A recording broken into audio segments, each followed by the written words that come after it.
In a move that shocked the sports world, FIFA announced that the United States would no longer host the upcoming World Cup. Instead, Canada would take its place, just months before kickoff. The announcement from FIFA's Zurich headquarters sent shockwaves through fans, officials, and media worldwide.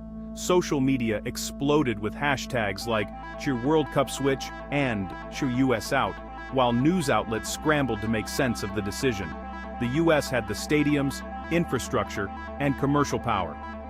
So, why the sudden change? This wasn't a minor adjustment, it was a total upheaval of years of planning and billions in investment. The decision raised urgent questions about the stability of international sporting agreements and the pressures facing host nations. In this video, we'll break down how World Cup hosts are chosen, what led to the US losing its role, and the far-reaching consequences for both countries. This story is about more than football, it's about politics, economics, and the shifting dynamics of global power. We'll explore how a single announcement can reshape national pride, redirect billions, and set a new precedent for the world's biggest events. The implications will be felt for years, long after the final whistle. Let's dive into FIFA's stunning decision: US out, Canada in.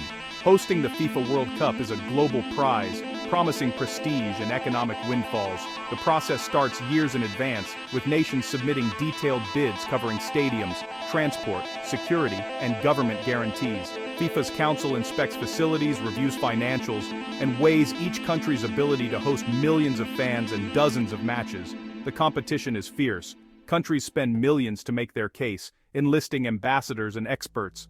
Selection criteria include infrastructure, transportation, government support, and now, sustainability and human rights.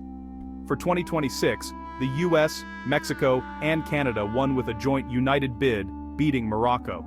The US was set to host most matches, including all from the quarterfinals onward, leveraging its massive stadiums and experience. The joint bid spread costs and promoted continental unity, with the US as the anchor. Everything pointed to a seamless, record-breaking tournament. But as we now know, even the strongest bids can unravel. So, what went wrong? The US had a bold plan staged the biggest, most profitable World Cup ever. Using existing NFL stadiums, cities like Los Angeles, New York, Dallas, and Miami were ready for a global spectacle. Economic forecasts predicted over $5 billion in impact, with a tourism and hospitality boom. The event was set to supercharge soccer's growth in America, boost Major League Soccer, and inspire a new generation of fans. The slogan, "United as One," captured a vision of unity and cultural celebration. Host cities planned festivals and fan zones, aiming for an unforgettable experience beyond the pitch. Grassroots soccer initiatives were in place to ensure a lasting legacy.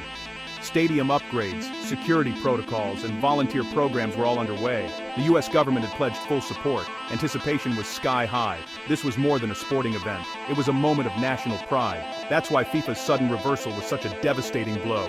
Years of preparation, pride, and investment gone in an instant. FIFA's decision wasn't made lightly. A series of escalating logistical and security concerns forced their hand. The US faced a nationwide infrastructure crisis. Transportation and energy grid failures, airline strikes, and rail delays threatened the event's viability. Key host cities struggled with power and water shortages. Security was another flashpoint. New federal laws created confusion between agencies, delaying unified plans. FIFA's risk assessment painted a picture of a host nation stretched too thin. Faced with mounting risks, FIFA chose to protect its flagship event by moving it to a more stable alternative. The decision was framed as necessary to ensure the World Cup's safety and integrity. The data behind FIFA's move tells the story. US transportation saw a 22% spike in flight cancellations and 35% more rail delays, while Canada's systems remained stable and recently expanded. Security funding in US host cities fell short by 15%, while Canadian cities met or exceeded all FIFA benchmarks.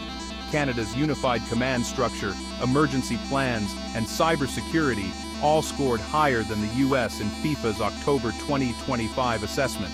Economic stability mattered too. US inflation and volatility raised cost concerns, while Canada's economy was steadier. The risk of cost overruns was far lower in Canada. Public sentiment played a role. US support dipped amid domestic issues, while 88% of Canadians backed an expanded hosting role. Strong public enthusiasm in Canada promised a welcoming atmosphere and robust volunteer support. In every key metric, logistics, security, economics, and public support, Canada edged out the US.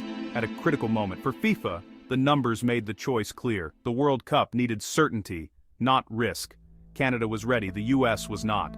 For the US, losing the World Cup means an immediate $5 billion economic loss. Cities face sunk costs in stadiums and infrastructure, while hotels and small businesses scramble to recover from mass cancellations. The social blow is just as deep. What was meant to unite the nation now leaves disappointment and embarrassment. Soccer's momentum in America could stall, and the country's reputation as a reliable host is damaged. Meanwhile, Canada stands to gain enormously. Toronto, Vancouver, and new host cities will see a tourism and jobs boom, plus global media exposure. The Canadian Soccer Association's prestige and funding will soar, accelerating the sport's growth nationwide. National pride is surging, and Canada's image as a stable, capable host is cemented. For Canada, it's a defining moment, a chance to inspire a new generation and take center stage. The legacy of this switch will echo for years. The football world reacted instantly. US players like Christian Pulisic voiced heartbreak, calling it a once-in-a-career loss. US soccer officials expressed shock and frustration, hinting at legal review but acknowledging FIFA's authority. Host city mayors lamented wasted investments and lost opportunities. Across the border, Canadian officials and fans erupted in celebration. CONCACAF President Victor Montagliani called it a proud day, promising a world-class tournament. Canadian captain Alphonso Davies summed up the mood. "Wow, Canada, let's go!" American fan groups expressed outrage and disappointment, scrambling for refunds. Canadian supporters, meanwhile, called it the greatest moment in their soccer history. The decision instantly transformed Canada's role from co-host to the main stage. For fans, officials, and players, the emotional divide was stark.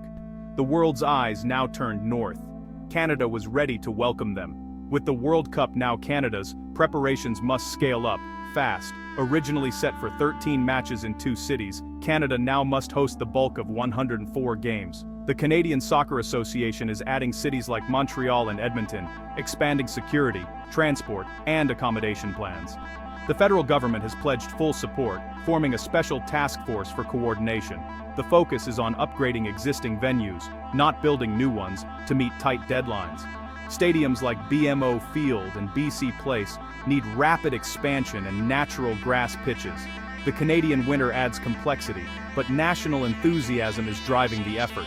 Volunteer sign-ups crash the registration portal, and corporate sponsors are stepping up.